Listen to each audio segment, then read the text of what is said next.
Buenas tardes amigos, ¿cómo están? Bienvenidos a RG en Vivo. Tenemos muchísima información para compartir con todos ustedes. Faltan 9 días para que empiecen las clases en las escuelas y colegios públicos del país. Sin embargo, varios alumnos y alumnas retornarán a las aulas en medio de muchas precariedades, especialmente en cuanto a infraestructura.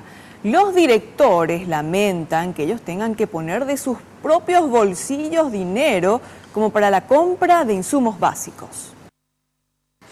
Toner, tinta para computadora, papeles, todo. ¿Llevan el año pasado para su bolsillo usted? ¿Cómo? ¿Llevan el año pasado para su bolsillo esa parte? Mucho. Internet prácticamente se paga de mi bolsillo. Sí. ¿Cuánto más? Y son 229.000 guaraníes mensual. Eso no, es incomprensible para un maestro recibir al alumno con todo sucio, todo feo, sin pintar, ¿verdad? Hacemos lo que podemos, todo lo que está a nuestro alcance. Bastó solo con entrevistar a 2 directoras para comprobarlo. En la Escuela República de Cuba la situación es preocupante. La directora está pidiendo donaciones para que el aula del jardín pueda tener por lo menos muebles. Y si alguien quiere donar a la institución, por lo menos pupitres para el jardín de 4 que se va a inaugurar ahora, bueno, las puertas ya están abiertas. Todavía no tiene.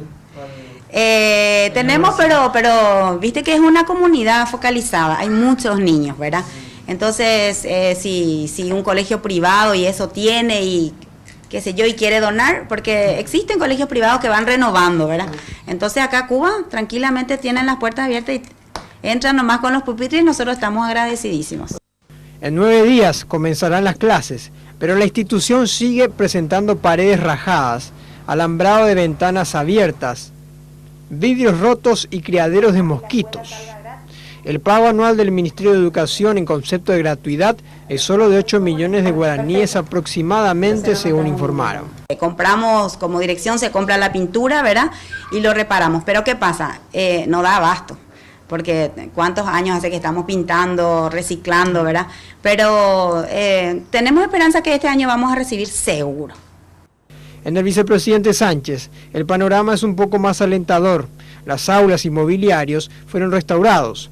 Sin embargo, la gratuidad no alcanza para cubrir todos los insumos que se necesitan. Ella era muy poco para las necesidades del colegio, porque a nosotros nos dan en forma semestral. Según el director de infraestructura del Ministerio de Educación, Juan Fariña, en Paraguay existe un déficit en cuanto a infraestructura escolar y equipamiento de 2.000 millones de dólares.